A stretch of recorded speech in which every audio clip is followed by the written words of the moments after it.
Today's film is brought to you by the letter N, and it's Night Shift from 1982. Love Brokers!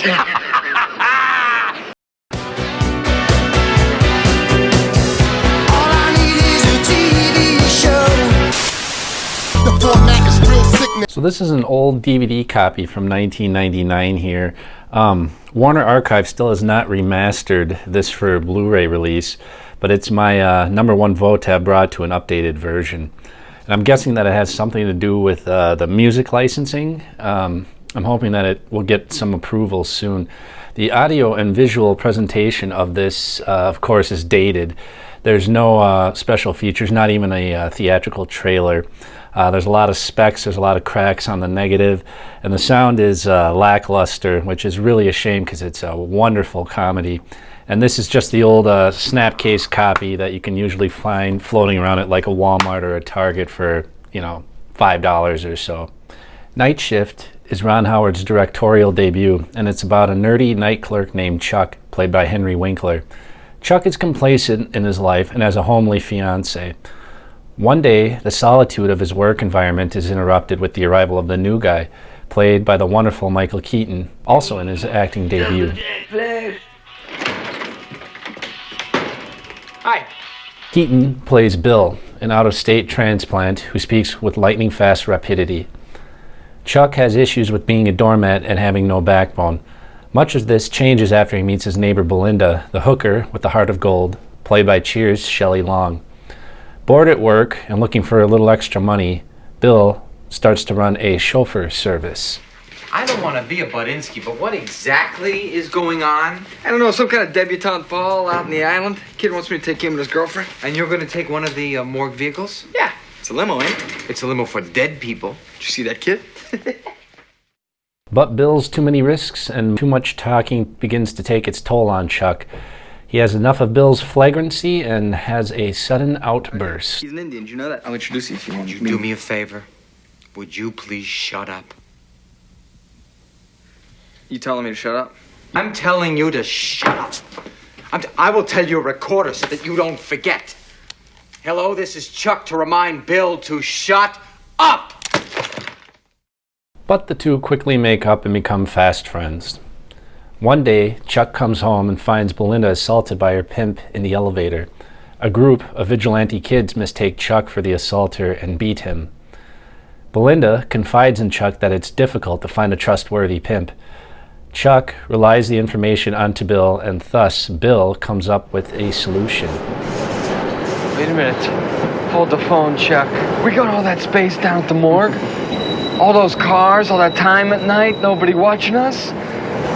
We could handle things for your next door neighbor and all her girlfriends right out of the morgue. Pimps?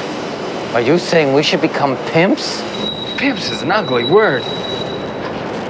We can call ourselves love brokers. At first, Bill's attempts to woo the women into his enterprise fail. If I can take a moment here, and I mean this, what I'm about to say. I feel a lot of love in this room. I don't know, maybe it's me, but I'll tell you something. I was here a minute ago, and it was really beautiful. So at this moment, I think it's important that I see all of your breasts. Or I don't have to. But Chuck picks up the slack and convinces the ladies of the night to join his company. The boys make a lot of money and are having the time of their lives.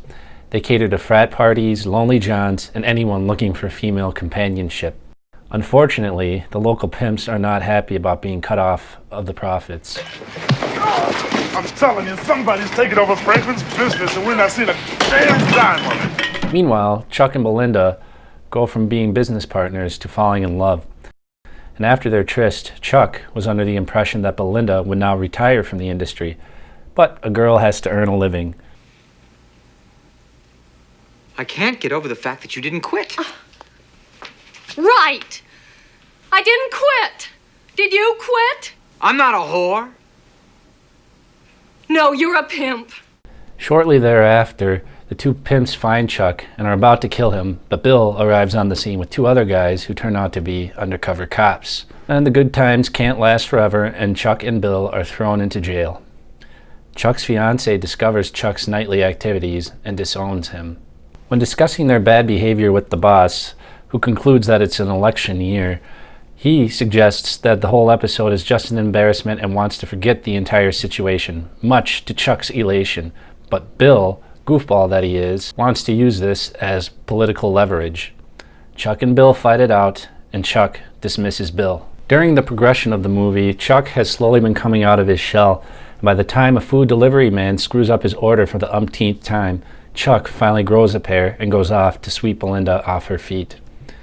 He searches the local sex club where both she and Bill are working, Belinda as an escort and Bill as a towel boy. Seeing that Belinda is being accosted, Chuck intervenes. Listen, Slime, you have exactly 3 seconds to take your hands off this particular woman. 1. And then Bill intervenes. Coming, buddy! The three of them kiss and make up, and after knocking the proprietor of the club into the pool, they go running back out onto the street and into the night. Night Shift is an exceptional comedy.